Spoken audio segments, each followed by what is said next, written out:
So for those of you just joining, we'll get started in, I think, 1 or 2 minutes. Give a couple more people a chance to join, and then we'll start talking about solar in cities.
All right.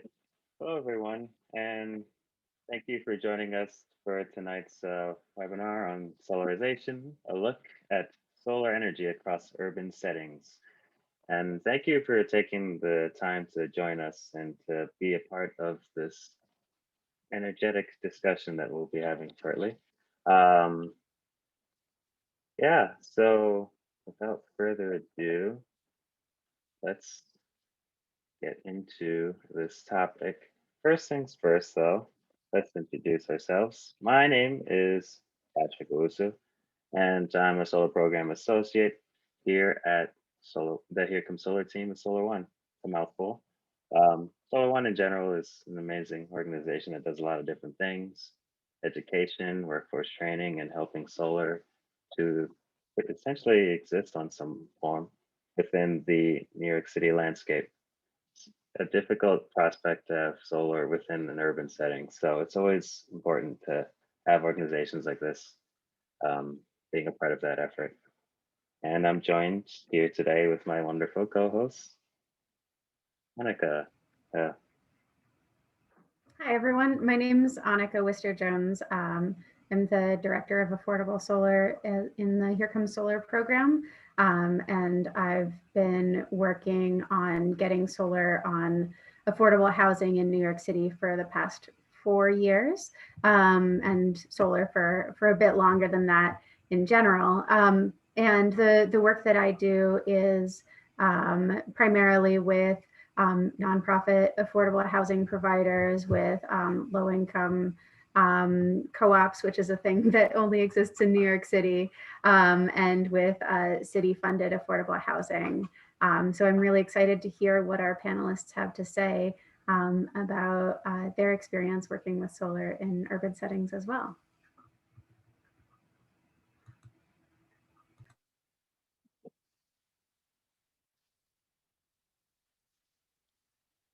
Thanks for that. And to give a brief understanding about what we mean when we say solar in urban settings, we're talking about the metropolises, the larger, dense cities and environments where most of the population is congregated into a relatively smaller setting space, where a lot of the energy, a lot of industry, a lot of jobs, and a lot of opportunity takes place. And it's in these areas that, in the earlier stages of solar, there's been times where that's often been overlooked as a means for solar growth. It's often seen within residential settings or in open areas. And it's important to not only look into every avenue that we can to explore the idea of solar, but to also acknowledge the accomplishments of how difficult it can be to bring solar to something as dense and some areas constrained by um, rules and regulations, whether it be from department buildings, firefighters, anything that comes into play, bulkheads, all you name it. We have seen organizations just like the ones on our panels that will be speaking shortly, about different ways that they've helped to tackle these problems. And looking at solar from a glance, one of the interesting notes that we have is that solar capacity has doubled in America's 57 largest cities over the past 6 years. And that's a pretty critical distinction to note in that we've seen like solar growing in such a large capacity over this amount of time, especially since in the earlier stages of solar growth within our city, it's often been something that's overlooked for natural gases and other easier to implement and exploit resources. So not cleaner and more harmful for our environment overall. And within these like little tidbits and facts, it definitely helps to paint a picture of solar as a growing industry, as a young industry that's growing. Though not young in the sense that it just started recently, young in the sense that now we're starting to see like that growth and momentum that should have been here some time ago, but we're here now. We can work with it better than we could have before. So this is the time to really spearhead and forward and make sure that this is a technology that grows and continues to grow with the future. Being a part of it. Yeah, and to give another kind of more cultural aspect of how important solar is in cities, you know, a huge portion of the population of the country live in cities, and because solar has been primarily in either rural areas for large scale installations, or maybe suburban areas for solar on rooftops, it means that a lot of people are being left out. And my work in particular with affordable housing, this is particularly clear, that there ends up being kind of an unintentional discrimination against people who don't have enough money to own a house, and therefore, because you're renting, you can't put solar on your multifamily roof. People who are close together, so that they can be in the city and close to their jobs, are unable to take advantage of the savings that is pretty ubiquitous for all sorts of solar. In New York State, and I'm sure this is true in many other states around the country, this is also, there's a number of incentives that come from taxpayer money or from utility bill add-ons that everybody in the state pays into, but only the people who can take advantage of the solar actually get the benefit from. And so being able to bring that energy to cities, to urban dwellers is really important, and a matter of equity. And so I think that's another element of this context of the conversation that we really want to focus on as well.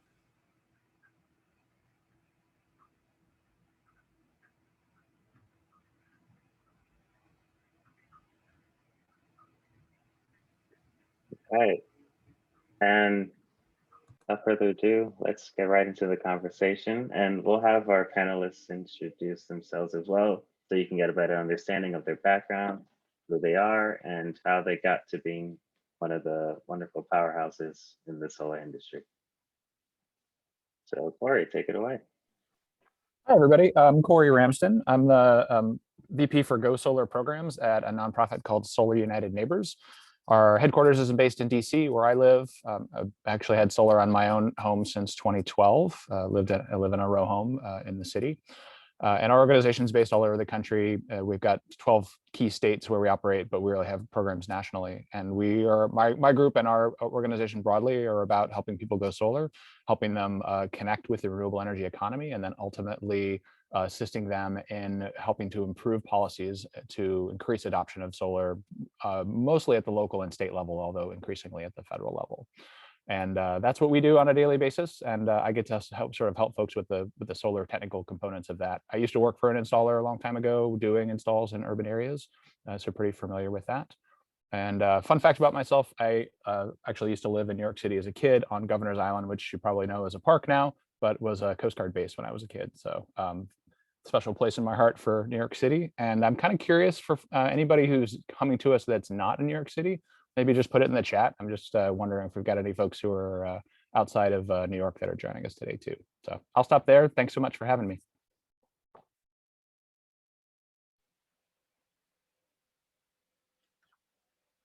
Wonderful. Patrick, I think I'm up next. Shall I just jump right in? Yeah, take it away. Excellent. Done by the icons. Yep. Hi, everyone. I am Fayeann Lawrence, and I'm a solar energy project management expert and an entrepreneur. I am the CEO of Sologistics, which is an MWBE certified expediting firm that I founded in New York City specifically to provide guidance on permitting, design, interconnection, policy challenges faced by installers and developers in New York State more broadly, in New York City more specifically, which is particularly relevant to what we're talking about today. I also serve as a board member of Nycha, which is the New York State Energy Industry Association. And that is an organization that advocates for the sustainable growth of solar energy across New York State. I'm also active in advancing renewable energy and sustainability internationally, particularly in the Caribbean islands of Trinidad and Grenada, Trinidad and Tobago rather, and Grenada. So less of the urban area that we're talking about today, but there is still some relevance within those two countries. And I am here consulting on energy policy and sustainable land management and governance. And Sologistics specifically was founded to kind of navigate the challenges of permitting and building in urban areas and getting solar installed in urban areas. So based on where we sit, we're at the nexus of all of those challenges that come up, and our existence is to help our clients navigate them. Thanks for having me. Okay, I think that leaves me. Can step in. First off, thank you to Annika and Patrick at Solar One for hosting this event. It's very excited to learn from my fellow panelists and from everybody that's attending. Hi, everybody. My name is Winslow Lewis. I use he, him pronouns, and I'm a program coordinator for Solstice. I work on our nonprofit inclusion team. And our focus is on empowering Black, Indigenous people of color and low-income communities towards a just and inclusive clean energy transition. We mostly do this through community solar, a form of clean energy I'm sure many of you are already aware of. But if you're not, it's a form of clean energy where people can subscribe to or own a portion of a shared solar system. And it's theoretically more accessible to people that don't own their homes. So renters can participate in these programs. People without the upfront financing necessary to put panels on their roof, they can all benefit from clean energy. And our goal is really just to make community solar as affordable and valuable for low income and BIPOC households as possible. Work that we feel is very important given that the benefits of clean energy have disproportionately flowed to wealthier, whiter communities on the whole. And we're currently working on projects in both New York City and Boston. So urban solar is definitely something we're thinking a lot about. And again, thank you so much for hosting the discussion, inviting me to participate.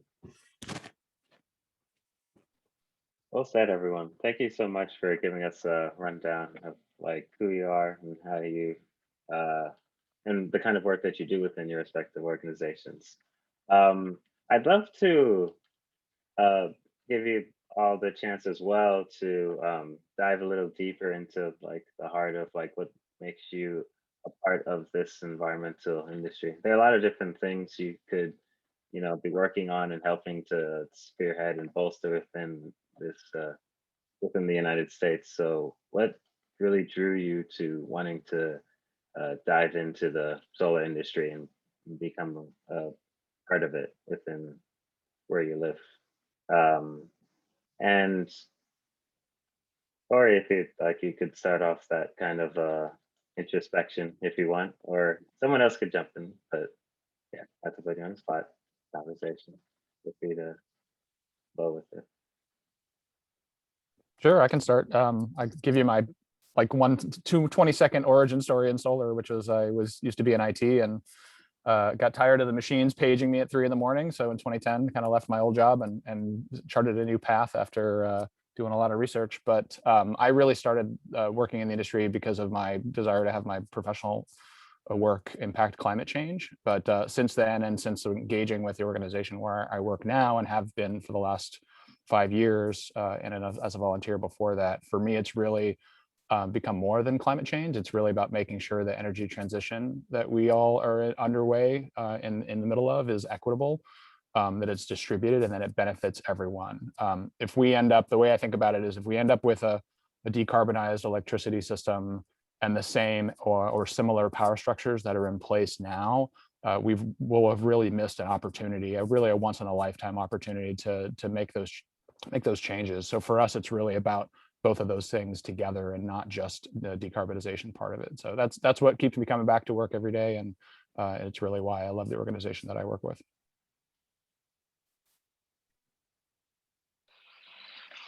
I would like to pretend that I was very deliberate in getting into solar, but realistically, I, like a lot of my colleagues, fell into it accidentally. So there was a financial crisis in progress, and you kind of were taking what you could get. I had just moved back from England, and that was another reason that you kind of just took what you could get. And I was called by a friend to come in for essentially a day at a solar company at the time. And I guess I made a good impression because I stayed for much longer than that day. So I fell into solar. We have a joke that solar years are like dog years. What you would generally spend 7 years learning in a traditional organization, it just takes you about 1 year to learn in a solar organization. And that does have its benefits, because there's so much happening, so much exciting stuff happening, so much positive change all the time, that it especially a decade ago, it's a very exciting field to be in. I have a background in project management as well. So while at that solar organization, kind of handling the install crews and getting up on the rooftops and learning that aspect of it, I recognized, bringing it back to the urban areas and the challenges that we're going to be talking about today, I recognized the need for bringing project management efficiencies to the process. High population density and the flat rooftops and the multiple requirements from all the different authorities that have a hand in the pie of getting a solar project installed. My project management background kind of absolutely helped in my decision to start Sologistics, which is, again, exists to help navigate all of the challenges that particularly exist in urban areas like NYC. Yeah, I can jump in. Well, so I'm a relative newcomer to the solar space. I have been in my current position for about 1 year and 6 months, and I've also been out of my undergrad for about 1 year and 6 months. So I jumped right in after spending most of my time in my undergrad researching indoor air quality issues in indigenous communities. And so when I was looking for work out of school, I knew I wanted to work in the environmental justice space. And in finding Solstice, I'm grateful to be really looking at environmental health from a different angle and looking at it through the way we produce our energy and who has control over how our energy is produced. I'll echo what Fayeann said in why I've stayed in this solar industry, is because it is so exciting and how much is changing. I've seen my work change drastically over the past 1 year and 6 months, and I expect it to continue to do so, which can be somewhat nerve-wracking at times, but mostly is very exciting. And yeah, I'm very grateful to be doing the work I'm doing and to be meeting with all of you. Yeah. Winslow, if we weren't talking specifically about solar, I'd really want to know what your thoughts on indoor air quality now that we've been going through COVID for 1 year, but we should probably stay on topic. So I'd like to open up a more detailed question for everyone. And just a reminder that the idea for this conversation is that we can have, as much of a conversation as one can have over Zoom. And so if a question, pops up between the rest of you that you want to ask each other, or, go back and forth, that's totally fine as well. So Patrick and I don't want to be the only ones asking questions. But I'd love to know what, in the city that you work in primarily, what aspects of solar you think are the most straightforward, and what are the least straightforward, and what's been the hardest barrier that you've encountered. So let's start with the good things. Let's start with the most straightforward.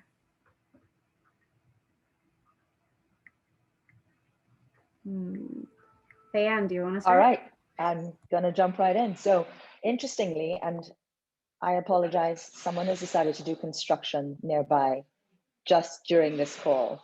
So if you're hearing that, I'm sorry. The most almost like you're in New York. Almost like I'm in NYC. The most straightforward for me has been and continues to be the installation. So for someone who's not familiar with it, you might think that the installation might be the most challenging part of it, because there's the physicality of getting up on the rooftops, whether they be residential. Some of the pitches are quite steep, and there are challenges and a little bit of danger involved there, which is why we have OSHA, et cetera, to make sure that the site is safe. But specifically and I'm going to talk about NYC as our urban area, just to give us something to focus on, though we do work in other ones. The challenges really are all of the dotting of the I's and the crossing of the T's for, again, all of the entities that are involved, whether it's the FDNY, so the fire department, and the Department of Buildings, and any of the multiple AHJs that have a hand in how quickly the solar project gets permitted and approved to get installed. And then you have, of course, spacing on the rooftop and mechanical solutions to maximize solar production. So the prevalence of flat roofs and the things that you need to take into consideration, because there are so many close together. The rooftops are flat, so do we build a canopy? Is it a ballasted system? Those are the more challenging aspects. The simplest part is the installation, which might be surprising to some.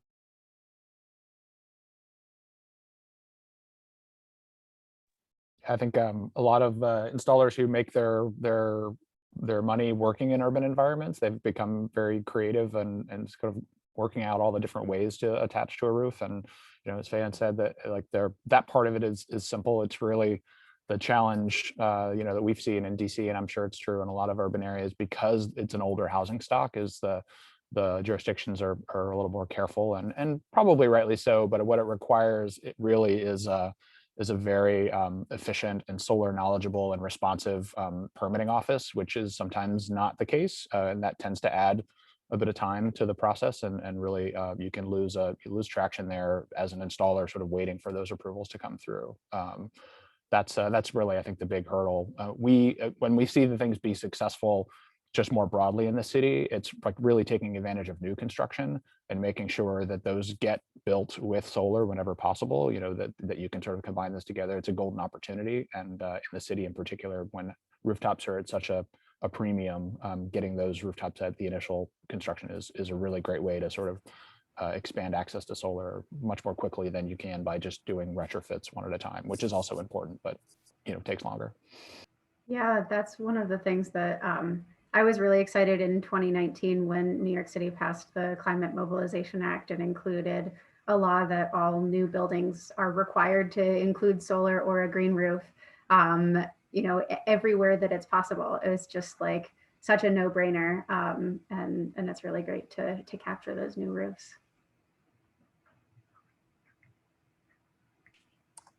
It's difficult for me to characterize any part of solar as massively straightforward. I don't know if anybody else faces that, but I could definitely lend some insight to the second part of the question. I think one thing that we think a lot about in trying just to deepen the value of community solar as much as possible for low-income participants is the challenge around building community buy-in and trust for participating in a solar project. It's not straightforward. It often carries two bills. It looks like a scam, and it's also we're coming to communities that have been historically the targets of these energy scams. And so there's rightfully a lot of distrust. And I think that's something that we're doing a lot of brainstorming around is how to try to bridge that information divide and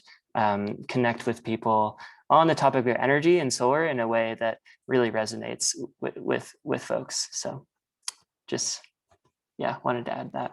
And that's so interesting, Winslow. So early on, when I started in solar, that was still the challenge. It was about selling the idea of solar as more than magic, and educating homeowners and business owners about why it worked, why it was effective. Whereas over the last few years, that has certainly changed. And now the challenges have become more what I mentioned before. But early on, and I find that is still true in less urban territories in which I work, like the Caribbean countries, where there's a fair amount of convincing still why the technology works, and that it is not a scam, and it does in fact produce energy from the sun. One of the things that we've seen here, and I'm actually kind of a question, I guess, for Fayeann and for Winslow in your work, is that in DC anyways, there's a lot of competition for roof space, especially for multifamily buildings. It's hard to convince a building owner to put solar up there when they've got amenities they're trying to put on a roof and equipment that's up there. And have you seen that get any easier, or what are sort of the challenges and successes that you can point to about how to convince a building owner that this is the right way to use their roof space? So I'm hesitant to call it a success still, just because it's a hopeful model for approaching those conversations. Because you're right, Corey. It's you basically need to find somebody that's very mission aligned, because it's not a lot of money that they're likely going to be making from leasing their roof for a solar system. One thing that we're really trying to explore for the work we're doing in Boston, where we're trying to have a community co-designed community solar project, is leveraging the relationships that the community members that we're involving in this project have with local businesses, with local schools, local organizations, and trying to form those connections through them.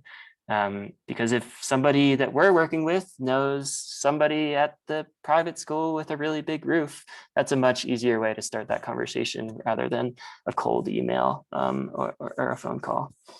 But it's a tricky one for sure. Yeah, I've always found, oh, sorry, go ahead, Pam. No, go ahead, Annika.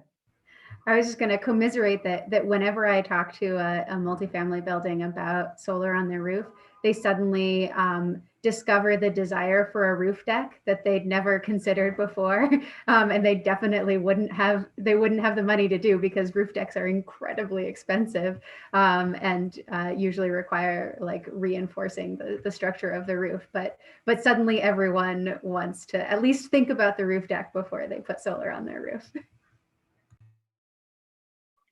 So I do have to say that thankfully, by the time the project gets to us, that part is done. We're not involved in the sale anymore, and that's wonderful. But having done it in the past and been involved in that aspect in the past, and also knowing the challenges my clients face, the finances have got to work, obviously. So there are a number of state and federal incentives, agency incentives. There's the property tax abatement that make sense to go solar. There's also the very high cost of electricity in urban areas, especially like MIC. But more and more also we're seeing the drive by tenants to rent places that have solar on their roof, and part of their energy is from a clean source. So there is a movement by those decision makers to rent from places that are taking these steps. And so that incentivizes, we have seen, the building owners to go solar if the financial incentives are not enough. So it's almost like solar is an amenity, like a roof deck for those people. They're making choices based on that.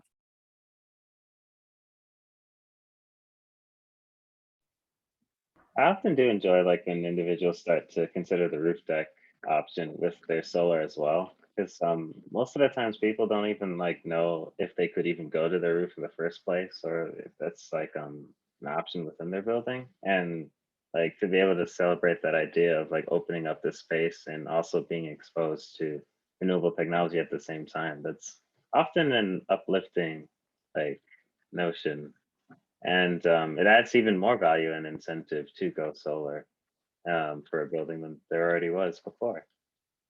And it actually does be into that idea of mechanisms and vehicles for success within like a state or a federal level. And like what solar has right now is it works for individuals to an extent, having like state or federal incentives wherever you may be and things like that. But I'm curious to ask you guys from the various places that you've worked in, like what other things could be implemented from a state level or a federal level to help make solar successful and sustainable within these urban settings? I know just to add a little flavor of fire to the question, I know like affordable housing stock within the city, sometimes it can be harder when they can't always tap into these tax incentives. So maybe some other alternative or something like that. So there are lots of responses to this question. I'm gonna pick one and go with it for now. And at the risk of talking myself out of a job, making the permitting process simpler and more easy to navigate. So a single document or a single, preferably online checklist. We've been doing this long enough that we know what to look for. You've either got it or you haven't really, or the building has either got it or needs to get it. But to have a 12-page plan be the requirement and a 2-month-long review process and the involvement of 5 different agencies individually, not under one banner, all of that adds to a complexity that a lot of homeowners or business owners just haven't got the time or bandwidth or energy or personnel to deal with. And it is why my company exists. So again, talking myself out of a job here, but realistically, that would certainly speed adoption for a lot of people who haven't been able to or bothered to go solar yet in urban areas. I'll continue the trend of running the risk of talking myself out of a job and say one thing we'd really like to see at Solstice, with part of our goal being to develop a model of community solar that community organizations themselves can then take to seek out developing solar themselves, be more proactive in designing the programs they want rather than reactive and just getting looped into whatever programs are happening around them. This is a big push on the national scale, but making the investment tax credit fully redeemable for nonprofit entities or cooperatives, something we're very interested in seeing. That is really a lot of the value is concentrated in that tax credit, and it's not accessible for nonprofits currently. If it was, I think we'd see a lot of more community-owned renewables developed throughout the country. I was going to say the same thing, Winslow. It's one of the things that I'm looking forward to on the national level. I know there's a proposal for that as part of the Biden's infrastructure bill, and so if that were to go through, it would really change a lot of the demographics that are able to take advantage of solar. It'd be huge. One of the key things in our Solar United Neighbors and several other organizations have a federal campaign they just launched called 30 million solar homes, and that is the refundable part of the tax credit is an important kind of key component to that, in addition to ramping up a whole bunch of other things. That's one of the areas that I think will go quite move things in a really good direction in terms of community ownership, as you said, Winslow. And there's a lot of money out there that's investing in solar right now, and that's great. But we make it a lot harder for people to take advantage of it and independently own their systems locally, just because of the way the tax structure is set up right now.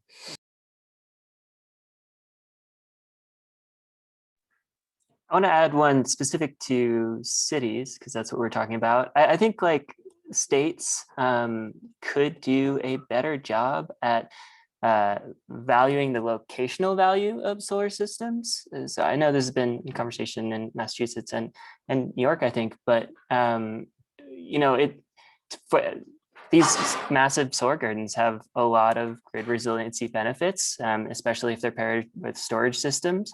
And for them to receive the same valuation of solar that's used for a project that has, it's already in a pretty loaded area in terms of how much solar activity is happening in rural areas of New York. I know that's a big thing. It doesn't make a ton of sense. Those grid resiliency benefits should be scattered throughout the state ideally, and especially in urban areas where there are a lot of people that could benefit from extra resiliency during emergencies and superstorms, which I know New York knows a lot about. So. Yeah, that reminds me of my coworkers and I were doing a study of, a graphic study of locations of redlined areas of New York City and, highest locations of COVID and air quality issues. Like everybody knows that these are all related. We also found out as we were doing this, we were like, oh, well, why don't we just map out where the brownouts are in the city? And it turns out that those are also precisely in the same areas, which is ironic because those tend to be the communities where the dirtiest peaker power plants that are used when the city needs the most energy. They're oil-fired power plants that only turn on at the peak demand times, and they're incredibly polluting. So they're one of the reasons why there's so much pollution in these neighborhoods, and yet the grid hasn't been maintained enough. And so like the many buildings that I work with in the South Bronx had their solar arrays were actually turned off because the grid itself wasn't providing enough voltage for it to work, which is just like so insane. And if you have more generation in that area, then you can allow for more of that resiliency and balancing, which is really important.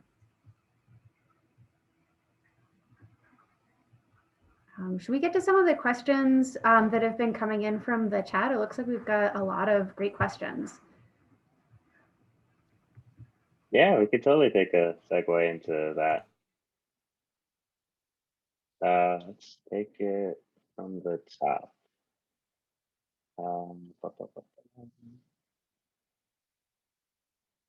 Okay. Oh yeah, I was gonna note the success stories case question that we have on the top here from Jose. Yeah, so if you guys have any particular success stories, I know we definitely have our bases of operations, but it could be from where you primarily work. Maybe it could be from another state that you never thought project could work there, but you made it work and made it possible. But yeah, success stories. Love to hear those. I can give you one that we were involved with in DC, which it's the city. DC has a program called Solar for All, which is a requirement to essentially kind of try to address some of the equity of access issues to solar. And as part of that, we were a grantee a couple of years ago. I managed the grant along with one of my coworkers. And through that, we were able to install 73 systems on income qualified homes. These are single family homes. Over the course of about 18 months. And it was really a great, gratifying program to work on, as we sort of helped figure out how the rest of the program would work out. They were kind of like innovation grants. But one of the things we saw there, which we sort of expected to see, but it was nice to see it actually come to fruition, is a lot of older homeowners. So, folks in their 50s, sometimes a single occupant, sometimes a couple, relatively low on the income scale. And this was really a great opportunity for us to use this program that has a goal of reducing people's electricity bills who are qualified for the program by 50% on a yearly basis over the next 15 years. So pretty ambitious goals. And of that program that we were able to do, lots of folks at the lower end of that scale, as I said, people who were in their homes, and it's really about sort of fixing the cost of maintaining the home to some degree in terms of the energy costs. So that was, I think, a really great, very concrete example that we're able to participate in. And that program continues to this day with being operated by one of the city's partners called the DC Sustainable Energy Utility. So DC is definitely pushing forward to sort of address some of those equity issues.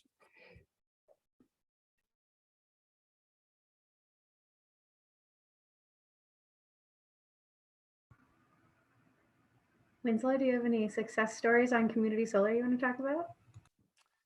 Definitely happy to jump in. I can talk a bit about a project we're involved in now, which has been successful thus far and hopefully will continue to be successful. Solstice is involved in a coalition called Nycha Multiply Solar Project. We're one of many groups that are involved, but the goal of the project is to put 2 megawatts of community solar on the Queensbridge Nycha buildings in Queens, New York. So there's, yeah, as I mentioned, many groups involved. There's Sole Purpose as the developer. There's Green City Force as the workforce development opportunity provider, and they've been great in getting people job training opportunities for the actual installation and then the marketing and outreach for this program. And Solstice has been acting as a subscriber organization, enrolling low and moderate income households in this project.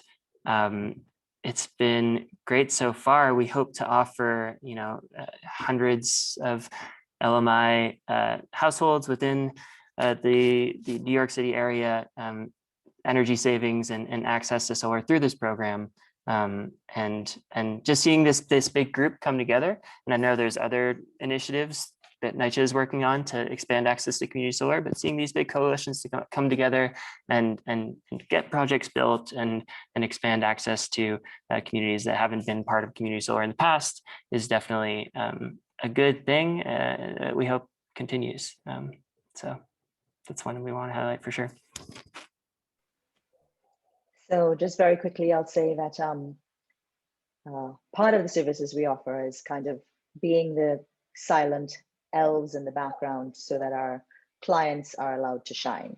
And so I am unable to state the names of the projects. However, I will say that we have and continue to work on portfolios of 50+ buildings in low and moderate income communities and get solar panels installed, within the confines of NYC, but on that number of buildings at a time as part of one larger project. And over the last 7 years of our existence, there have been very few, I think no more than 5 buildings that we have not been able to work for. And one, the disqualification of a building, we recognize it pretty early on because it is part of what we review to see so that all of us, including the clients, aren't wasting their time and moving forward. So is the roof sound enough? Is there too much asbestos to bother to abate?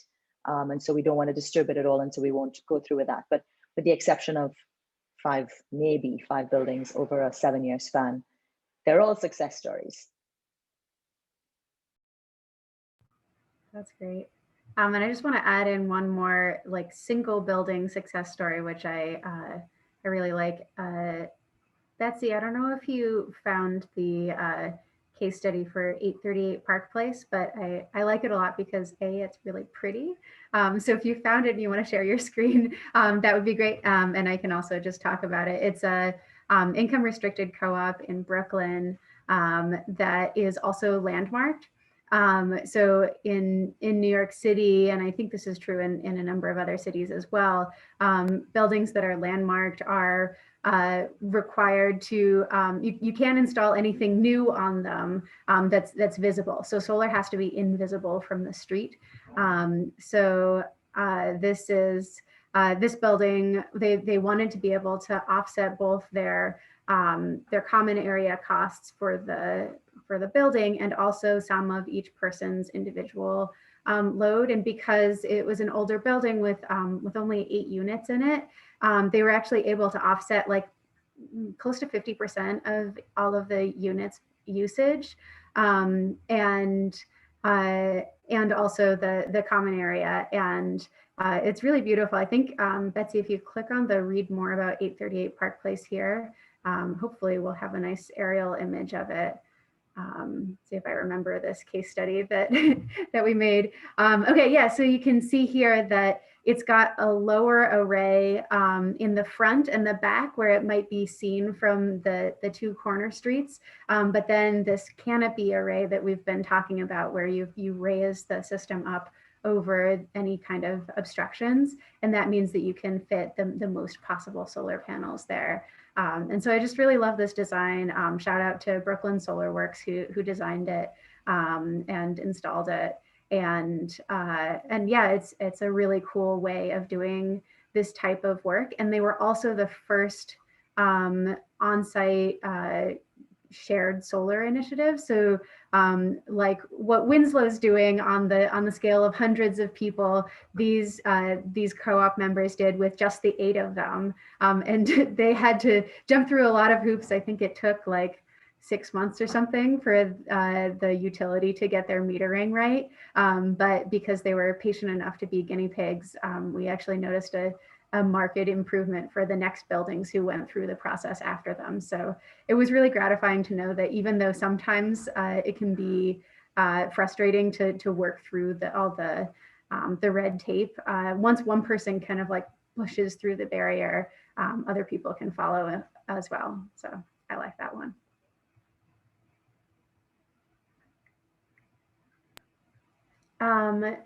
So I wanted to also ask the rest of you if there are any strides in the cities that you're working in that the city's taken to help adapt to and integrate solar and other renewable energy to really make it easier for people. For New York, the Climate Mobilization Act comes to mind, but I'm sure there are other things going on in other places. So I'd love to hear.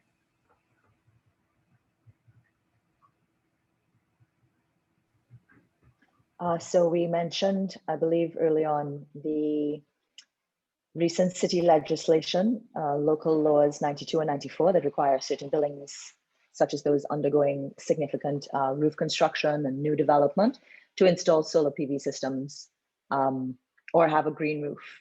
So that is significantly going to increase the footprint of solar in NYC.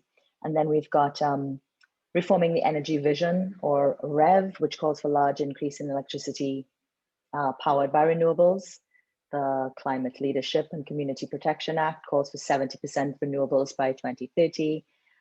Thankfully, New York State in general has a relatively progressive energy policy. And then there are organizations with real, first of all, with real intellectual capital, self-included, but I met a lot of these guys there already, obviously, like Nycha, that continue to advocate for the advancement of equitable solar policy. So there is real work being done, and thankfully, New York State we've got a progressive energy policy, and then we have things like these laws that support it and legislation that support the work.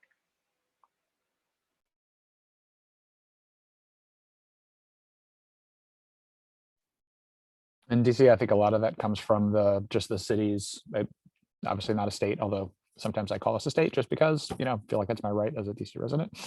But the city has a lot of control over its energy policy that other cities don't. So it has a pretty aggressive renewable portfolio standard that drives most of the market dynamics here and results in some pretty higher values for the renewable energy credits that come from the market.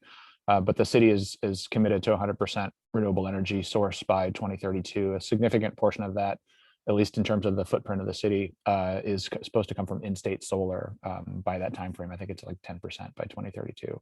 So that's really where most of the driving comes from. They've also spent a lot of time on education. It's really important from outreach perspective, just to make sure that citizens know how this works and it's doable. And that is not a policy thing. It's more just intention by city officials and agencies to make sure that people hear that message as often as possible, that this is something that's real and can benefit them, whether it's community solar or rooftop solar on their home.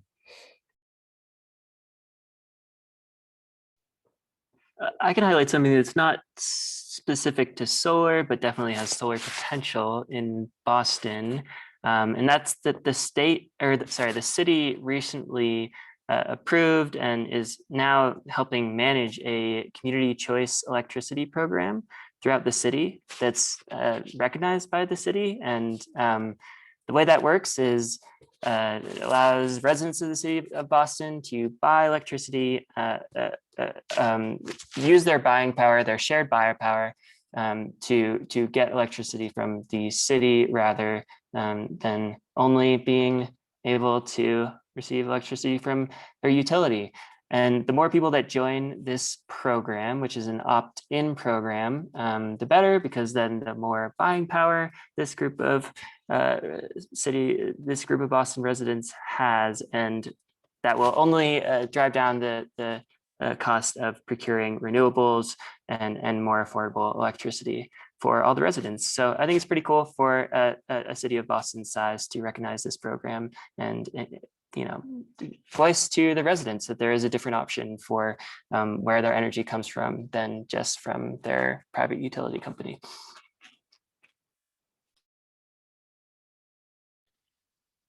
Thank you for those answers. And it's really great that, from the cities we live in Boston and in DC, like there's different initiatives that they're taking up to try to help boost renewable energy access within the city, and also to spearhead the idea of bringing down our carbon production vehicles, just subtracting from it to like when we get to 10% or even 0%, which is the dream, the goal. And as we're continuing to push these initiatives, we'll definitely get there.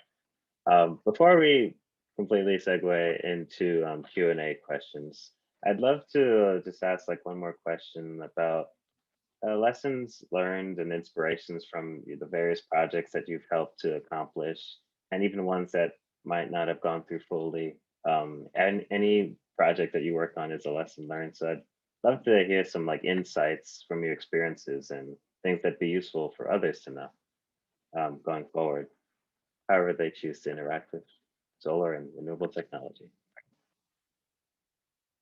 I didn't end that in a questioning tone, but that is a question. I can just take a shot. It maybe sort of tie it into one of the questions I saw in the chat, which is that somebody asking about whether solar works on flat roofs under brownstone. I think this is one of the main things that we learn over and over again, is that there's still a lot of education and outreach that needs to be done here. And that's across the market in general. Solar works on flat roofs. There's plenty of myths and things out there, and some of the industry people are even saying them if it doesn't meet their business model sometimes, which is a challenge. Van, you could probably speak to that from what you've seen as well. But I think that's really something that we just continually have to remind ourselves, is to start from a place that's accessible and to make sure people have information that they trust and that is clear, and to sort of bring them along in that process and not just jump into something and assume that everybody wants it. And that's applicable, like I said, across all market segments.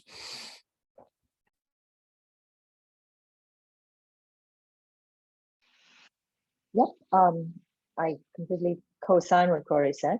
In addition, we try to get our clients, and in turn get them to get their clients, be it homeowners or business owners, to see the importance of putting in the effort on the upfront review and intake of a project to prevent delays down the line. So we all want to hurry up and get it done, but realistically, if the legwork and the additional time, energy, effort is not spent on the upfront, you do pay the price, probably literally and figuratively later down, when the inspections can't pass for one reason or another, or you've already invested a significant amount to find out that the project can't go forward. So one of the things we really try to get them to focus on is, yes, it can be a lengthy process, but it may not be, and it doesn't have to be, if we take the time now to measure the roof properly, do that site assessment correctly, design it to the fire path specifications. And if we take that just additional time on the upfront, it really does help the rest of it move smoothly. Yeah, definitely a lot of lessons learned over the course of my time at Solstice. I spoke to community trust as a big barrier earlier in this conversation.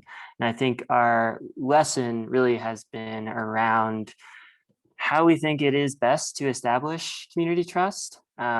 We, mostly as a nonprofit, we've existed in the research space. We've been working in policy coalitions. We've been helping organizations and companies enroll LMI households for many different projects, but we haven't developed a project ourselves. And we are on a path to changing that. Really, the goal is for us to establish trust through giving all of the low-income residents of the areas we're working in a say in what the project ends up looking like from day zero. So we just haven't seen projects developed that embody on a mass scale, the community solar projects that embody those values. Really our focus is on maximizing the value incurred by LMI residents of these different communities. And we think the best way to do that is to build it around their priorities. So we're in the process right now of trying to co-design a project in the Roxbury, Mattapan, and Dorchester communities of Boston, all historically Black and Brown, under-resourced communities that have also been the targets of damaging fossil fuel infrastructure. So they have a really complicated relationship with energy on the whole. We know this can be a slow process. We know it's not super scalable, but the goal is really to leave all these decisions when it comes to siting and ownership structure and what jobs can be spurred out of these programs. And even to what you were speaking to, Annika, the aesthetics of the project. It want to be pretty. People don't usually like the look of solar panels. It's a real problem. But leaving that all up to the community, we first off, we know that it has the greatest potential for value that way. And then we also know, sort of from a financial perspective, there is a much decreased level of risk for ongoing management of the subscriber base of a project if they have that buy-in from the beginning. So that's something that we have pivoted to over the last few months, and definitely our biggest lesson learned in that department. Makes a lot of sense. Winslow, I want to I think this is related to it, but we got one of the earlier questions we got was about the difference between community solar and signing up with a third-party clean energy supplier. And it sounds like community choice is another kind of similar thing that people might see on their bills. So can you just give like a breakdown of what those three options are and what they mean for people? Sure. Yeah, there is a lot of confusion out there. Community solar industry has not excelled in differentiating itself from competitive suppliers. But brief breakdown.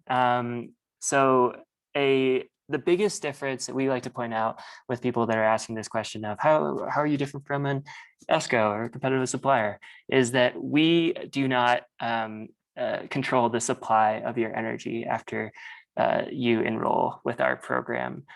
You still get your bills through Con Ed if you're in New York or whatever utility, you still get your bill through your utility. We are just an add-on service to your normal energy usage, whereas often competitive suppliers will take control of your billing and your supply. You can definitely save money from competitive suppliers. There's also many reasons to be careful when it comes to competitive suppliers. There's been a history in New York of rate hikes due to competitive suppliers and shady practices. It's not everyone, but it is something to definitely look out for. Community solar on the whole, a good way to vet the organization that you're being door knocked by, hopefully not door knocked, but maybe called or coming across the website is if they're approved within the New York Sun program. That's a state administered program that all vendors have to go through, and there's many marketing checks and contractual checks. So yeah, I would just go back to the point, the main difference between community solar and competitive supply being that community solar does not take over the billing and supply of your electricity after you enroll in one of their programs. I might add to that community solar is by nature something that is supporting solar in your neighborhood, if you do like green energy from like a clean energy supplier, it could just be the renewable energy credits bought from like a wind farm that's been up and running in like Nebraska for the past 5 years and is going to continue running for another 20 years. And so it doesn't actually like make that much of a difference. Whereas community solar it's pretty new to the areas. And so at least for the next couple of years, you are actually like having a tangible impact on how much solar is being built in your neighborhood, which is pretty cool. Well, maybe not neighborhood, but city.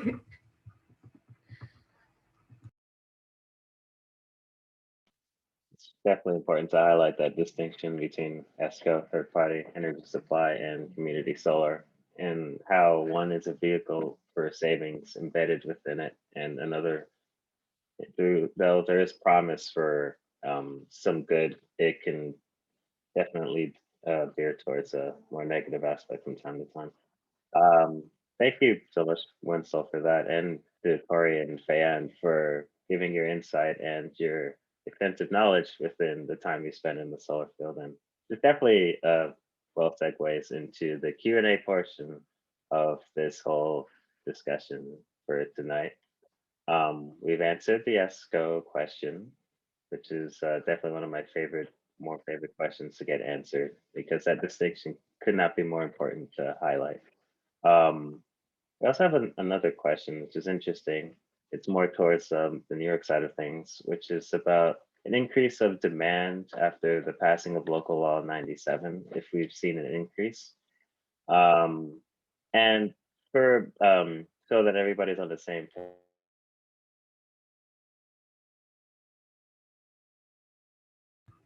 Patrick, I think you muted yourself. I bet. Technical difficulties, very brief.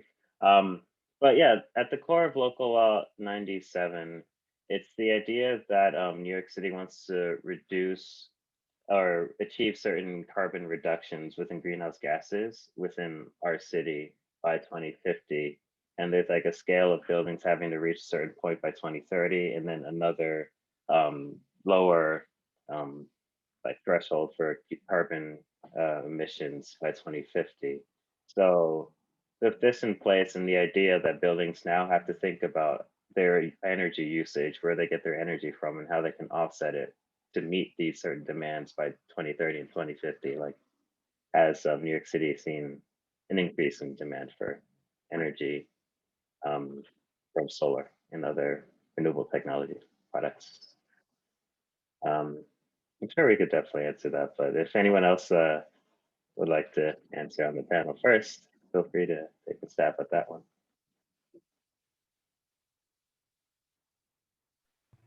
Did you call me out on that one, Patrick? Yeah, I was going to call you out. I think you might have the most direct experience with it. Yeah, I didn't want to be too spearheady on that the choice. The expectation is that there will be significant increase. We don't know. We specifically can't tell yet what the reason is. Is it that we are now coming out of COVID? There's been some relaxation in the austerity of the first few months, and as a result, those existing projects are getting underway again, or is it as a result of the passing of the local law? But the expectation industry-wide is that we will be seeing an uptick in the number of solar projects, or the number of projects doing solar. It's not only solar, it's solar or green roofs, but the expectation is that we will see it increase, yes.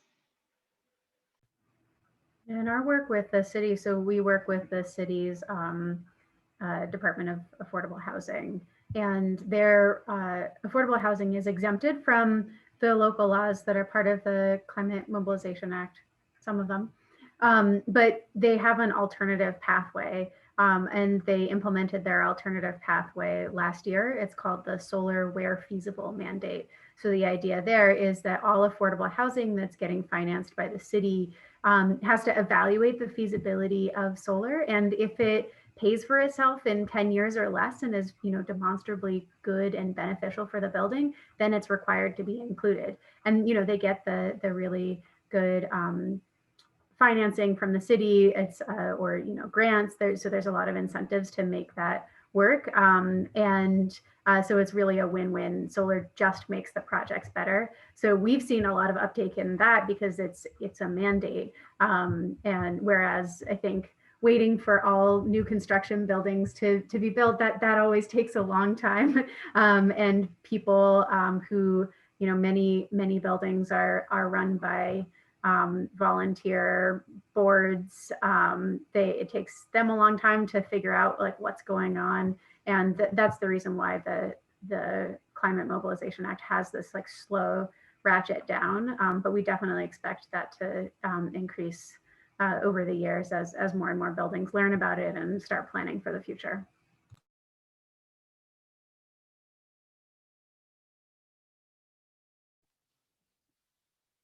Yeah. Another question that I've seen, this one's a little bit different, is from Noah Bodian. The question is, how do you go about the operations and management of mega projects to forestall or prevent emergencies? I'm assuming emergencies or the grid has complications or something like that. So that's yeah. So that's the next question to get answered.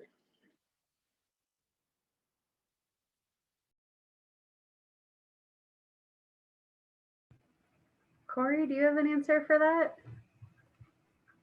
We don't deal with mega projects necessarily, but I just say sort of broadly, O&M in any context, whether it's residential or commercial, it's important to take care of what you've invested in. There aren't any moving parts with solar, so there isn't a ton of maintenance to be done, but it is a good idea to do visual inspections. We like to tell our folks in our network, you want to have your system inspected periodically, 3 to 5 years, at least, just to have somebody go through and make sure that wires are still in place, squirrels haven't chewed on stuff. At the commercial scale, there's a financial calculus there that has to be maintained as far as the system's ability to produce energy that has like a whole separate set of requirements, and those projects all have O&M plans. Somebody should be going and doing routine checks, at some intervals to make sure that things are going to stay in operation to avoid any, surprises. So I think that's true for any energy project, and solar is no different than that, and that's sort of built into the financing.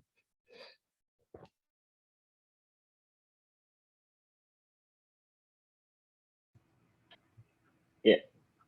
Oh, are you gonna say something? No, go ahead. Oh, I was just gonna say that is definitely true. Solar is more on the more low maintenance in terms of like energy production vehicles, but it is important to just check on it from time to time. There's also technology embedded within like installations where you can see that the measured output isn't exactly what it should be, and that can easily be a way to get keyed into maybe there's debris or something that's blocking the solar output potential, or maybe there actually is something that might be not working as intended within your panel or within the wiring. And solar does have pretty generous warranties, especially like what we've seen, the standard 25-year for a panel itself. So there are definitely ways to make sure that your system is operating at peak efficiency amongst all the other. Exactly what I was going to say. Yeah. Never underestimate the power of a hungry and curious squirrel. That's all I got to say there. I do appreciate that squirrels, by some miracle, are not as much of a problem in the taller roofs of New York City than they are in the like more single family home areas. So we have a lot of extra problems when you're working with high-rise buildings, but squirrels are not one of them. It almost seems like you'd have to give that squirrel a Medal of Valor for scaling some of the buildings you have in cities just to chew on some wires. He's definitely going out of his way. So here's a question from the Q&A. Someone's from Newark and says, one of the challenges here in Newark is the high rate of renters and absentee landlords. Most times landlords aren't really interested in adding solar to their properties. Have you come across similar challenges and how do you manage or overcome it? That is absolutely one of the biggest challenges for solar in cities. And who wants to talk about that? Corey, is that in your bandwidth maybe more than others? Or Fayeann? I'm gonna jump in. It's not, I mean, it is not directly related to what we do, but we have touched on it a little bit in previous responses. One of them is incentivizing landlords, building owners to go solar. So financial incentives, money talks. The other is those who might be on the fence to make the process easier for them, to make it a foregone conclusion that they go solar. Another that we have seen is the push from tenants to rent from places that are taking that into consideration, taking renewable energy sources into consideration. And then finally, it's part of what we're talking about. The local laws are kind of making it mandatory for new construction, new what do you call them? Apartment buildings, multifamily buildings, to take that into consideration. The choice has been taken away. You've now got to do one or the other. And that, I imagine, has in part been brought about by landlords not generally wanting to do it if they don't have to. So now it's mandatory. I would guess a mandate is probably the most effective way to do it, but there are obviously trade-offs. Yeah, I would think this is a pretty great opportunity for folks to get involved in community solar. If there is a high rate of renters and absentee landlords, that's okay. You don't need solar on your roof, although it comes with many benefits, as people on this call can definitely attest to own your own system. But if you are a renter and you're facing an opportunity, and your landlord's not too keen on adding solar to their properties, New Jersey actually has a pretty amazing community solar program in place, especially when it comes to their low income provisions and how much of they actually mandate savings for low income customers engaging in community solar programs in the state that are much larger than you just would normally see within the community solar marketplace at large. So I would say I'm not sure which community solar developers are operating in New Jersey. I'm sure there are many, but I know the state has a homepage for the community solar program at large too. You could point to.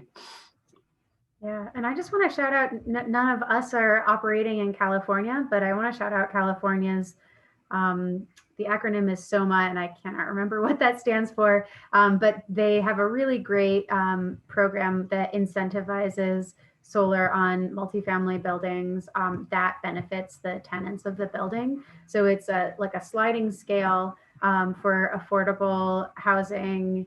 I think it's a sliding scale that takes into account like whether it's affordable, how much it benefits people, and you can get I think up to like a majority of the costs covered by this incentive for putting a system on your roof that benefits your tenants. And so in that case, if you combine that with the tax credits that that landlords are already able to get, you could make a pretty substantial amount of money with solar as an investment. Because without having something like that, there's kind of the split incentive problem where like, you know, why would I do something that benefits my tenants and not me? Like that calculus is sad but true. But with this kind of incentive, it changes that calculus. And we would love to see that sort of thing implemented in a lot of other states in the country.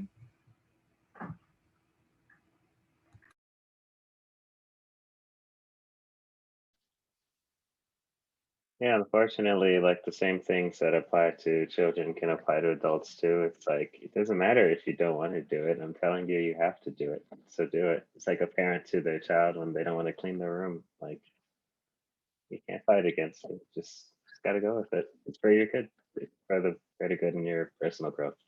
But I yeah. believe that is termed the nanny state.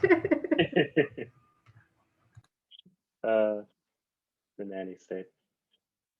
Yeah, but it's great to like know that the city is like cities across the country are incentivizing and helping to make these things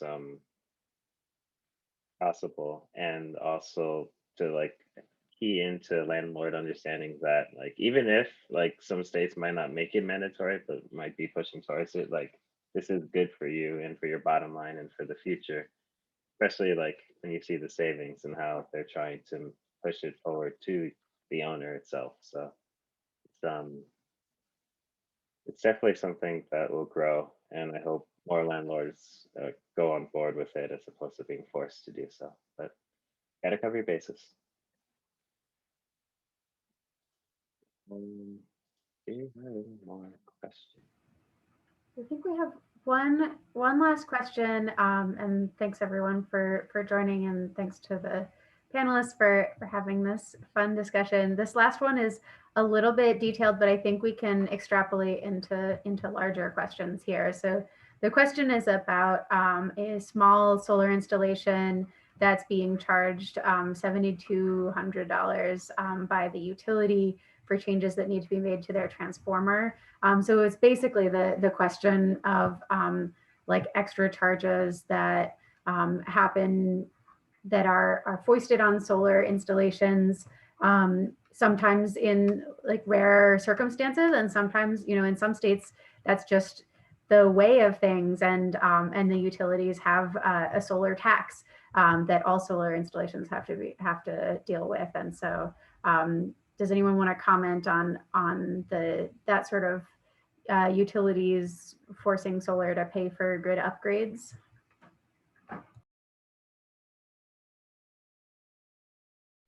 I can give a little bit of context here because this is a question I think is from somebody on our DC listserv, and so the Pepco is the DC utility. So the really what the way that solar happens a lot is the sort of the last person who causes the capacity issue with the transformer and everybody's connected to. If it's like the last solar person is the one who ends up paying, and that's true for commercial projects too. So the question I see, the sort of the broader question here, and maybe would love to hear other panelists' answers, is like that's the current way it happens because that's just sort of the historic way that this has been set up. But we're transitioning to a new energy system when there's going to be upgrades that are necessary to support more solar penetration. So my question really is like, what should we be doing instead, especially in dense urban environments, so that we're not penalizing people for investing in clean energy? How do we spread these costs out and share them fairly?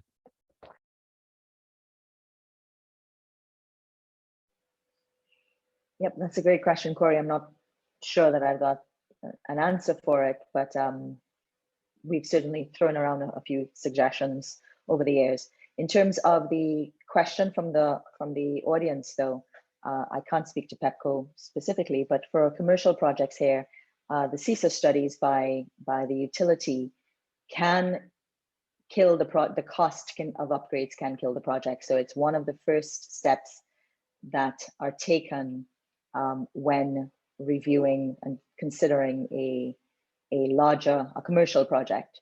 And their price structure tends to be, there is some opacity, even though there are some ranges that you can look up.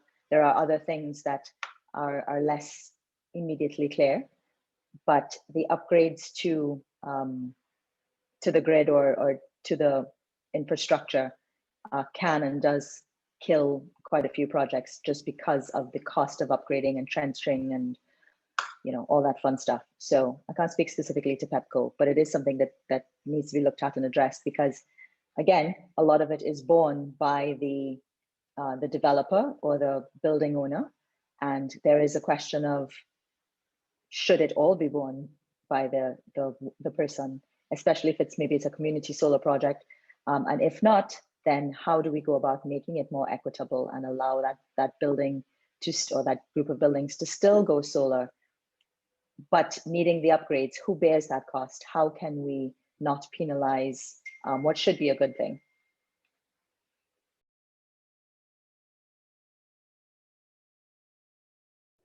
Yeah, I don't think I have the salve for system-wide issues with transmission upgrades. I do see it pretty often in states that are starting up new community solar programs that they're going away from this last one to trigger the transmission upgrade gets hit with the cost, and there are cost sharing requirements in place, but these are for massive projects, right? Like these are for 2 megawatt and above scale projects. So yeah, it doesn't seem like an 11 kilowatt project should be triggering that outsize of a transmission upgrade. And I frankly don't know what to do on the individual household level to make sure that those costs are borne more equitably. But that's a tricky one. But I do think it needs to be taken in the context of like all of our grids need a ton of work, most places in the country, and we need a lot of transmission upgrades all over, both for utility scale, renewables, getting the wind energy from the Midwest to the population centers wherever is closest, and also making sure that places that have been designed with the grid to only flow one direction can then flow both directions. All of these are things that have to happen, and doing it kind of in a piecemeal way where each person who decides that they want to put solar on their roof is responsible for figuring that out. It's not tenable in the long run, and so we definitely need a more holistic solution. And I would say that is above the pay grade of all of us here on this call, being not utility service operators. But I do know that there are a lot of very smart people working on that right now. And another shout out for the infrastructure bill. I think part of that is also transmission upgrades. And if it's done in a smart way, it could solve a lot of these problems. Yeah, I want to jump in too, because that comment Annika just triggered or reminded me of something that's actually going on in New York now that was recently posed. It's the I'm forgetting the name of the exact bill, the New York State Build Public Renewables Act, and it's a bill that's been posed by a public power coalition made up of We Act and a bunch of different environmental justice leaders that's focused on allowing Nycha to be able to build utility scale renewable generation projects themselves. And so we're not passing down, hopefully, some of those transmission costs down to the end consumer, and this would be dealt with at the state level. It's a bill that's in its very early stages. I think it hasn't even been voted on in the assembly, but something to keep an eye on for sure, because it will definitely change the energy landscape in New York. Great. And it looks like we have a comment from one of our attendees who works with T&D utilities. They say one option would be aggregating all the costs of the solar upgrades and charging a flat rate across all customers. And another option could be a performance-based split between the utility and the customers. So those are some ways of making it a little bit more fair than it is currently. Thank you so much, Chris. And I think just based on that comment and your comment, Annika, about it's above our pay grade on this call to figure that out. I think it is important for us to pose the answers that we think might work, because we all have different perspectives. We're all in different but connected parts of the industry. And I think it shouldn't be left up to, nor is it realistically being left up to a small handful of people to solution these things. Our perspectives are valuable. The perspective of the person who just responded from T&D is valuable in solutioning these things. Though it's not rocket science, and his or her perspective gets us that much closer to something that seems quite common sense. It has been brought up quite a bit. But we need to bring to bear our collective will to make these solutions happen. So Yeah, I would just second that and say that, you know, collectively we as a society have agreed to build an electricity system that supports a certain level of consumption, right? Not everybody lives in the same size house or has, you know, lives in a large community with lots of big houses versus in an urban area where we use less power, but we all socialize those costs. If we're moving towards a renewable distributed grid, we should be socializing those costs too, and just sort of recognize the benefits. We're not sort of supporting one class of customer. This is something that benefits everybody, and to treat it the same way we do those other social compacts we made 100 years ago about providing electricity for everyone.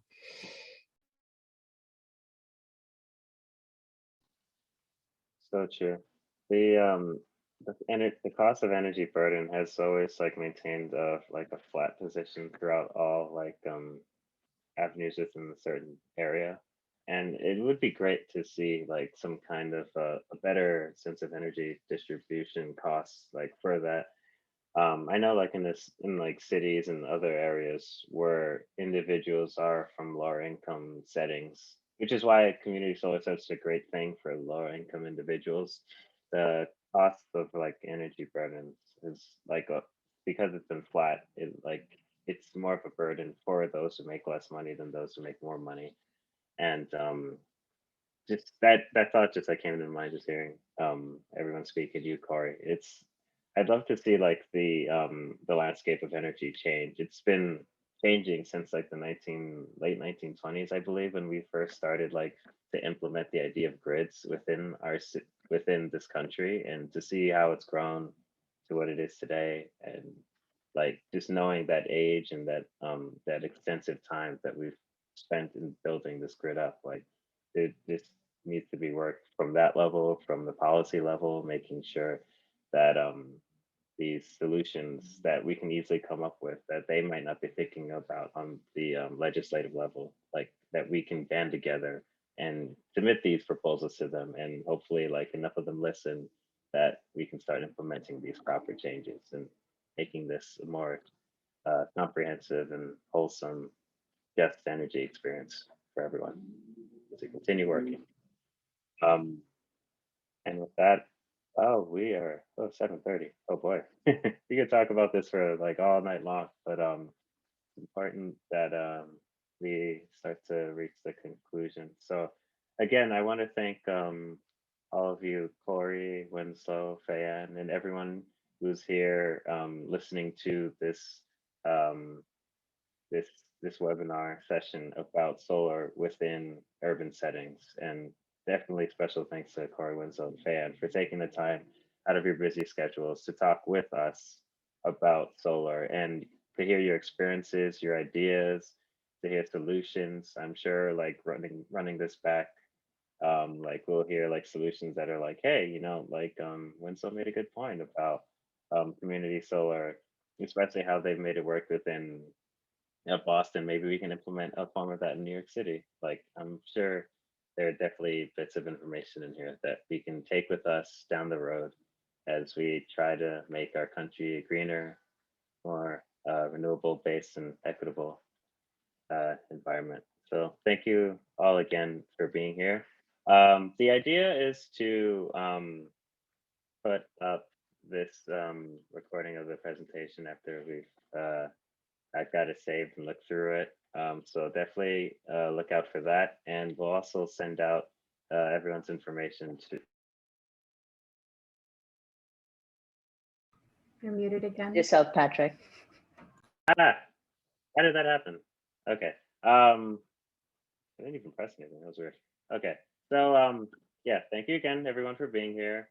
Definitely want to put up this presentation later on, just so that everyone can look at it. And we'll also send everyone who's been here throughout the presentation the information of the panelists, Fayeann, Winslow, and Corey. So if you, as well as ourselves, the hosts. So if you want to ask us any more questions about solar, if you have any bits of insight you'd like to gather from us, like we'll be happy to answer your questions and help you with your solar interests and concerns. And yeah, thank you again, everyone, for being here. And you have a great night. Thanks for Thanks the so invitation. much. Bye. This Thank has you. been a lot of fun. Yep. Thanks so much. Have a great Take night. care. Bye.